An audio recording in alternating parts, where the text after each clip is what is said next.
Lan, apa benda yang kau tenung kat depan pintu tu? Macam nampak hantu. Aku rasa macam mimpi ngeri pula ni. Kau nampak hantu kat Limah ke? Ni, bil elektrik ni RM350. Gila ni. Kita 2 orang je duduk sini, bukan satu kampung. 350? Kau biar betul? Kita ada bela naga ke dalam rumah ni sampai elektrik naik macam tu? Itulah aku nak tanya kau. Kau buat apa kat rumah masa aku pergi kerja? Kau cas kereta Tesla jiran sebelah ke guna plug rumah kita? Mana ada. Aku cas telefon je. Itu pun sekali sehari. Sekali sehari apanya? Tapi apa yang sampai bil elektrik tinggi sangat ni? Pihak TNB salah semak kot. Mungkin ada tersilap baca. Habis tu kena call ke ni? Selalu bil 100 lebih je. Heran betul. Sekejap, kau makan apa tu? Oh, ni cookies aku belajar buat. Banyak kali aku try buat ni. Kali ke-20 baru dapat yang terbaik. Oh, kau nak rasa? Ni rasa blueberry.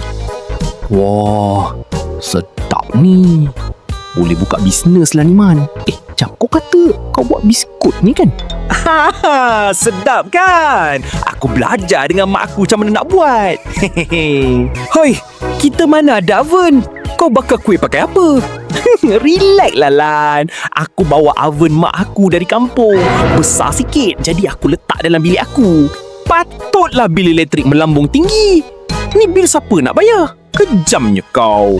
Mak aku pakai kat kampung pun ayah aku tak marah. Sebab bil elektrik kampung tu bapak kau yang bayar. Rumah sini bil aku bayar. Kau tu cari kerja pun tak jumpa-jumpa. Alahai, aku nak cari kerja lah ni. Kilang biskut ke? Kau sudah-sudahlah pakai oven tu. Bil ni kau nak bayar ke? Hish, geram aku kat kau ni, Man. Kau nak pergi kerja kan, Lan? Ambil biskut ni, bagi kat kawan-kawan kau. Apa pasal pula ni, Man? Lah, kalau dia orang nak order, duit untung boleh bayar bil elektrik. Kan? Betul kan? Dah, jangan bakar kuih lagi. Bil elektrik ni kau minta bapak kau bayar. Faham? Dah lah sewa rumah pun aku bayar. Lan, apalah kau ni? Kan bapak aku dah meninggal tahun lepas. Aduh, akulah kena bayar semua kan? Aduh. Lan, jangan lupa biskut tu. Yelah. Walaupun pun kita hebat buat sesuatu, tapi tanggungjawab kena ada atas apa yang kita buat kan. Korang kena rasa biskut ni sedap tau. Rasa blueberry, sedap.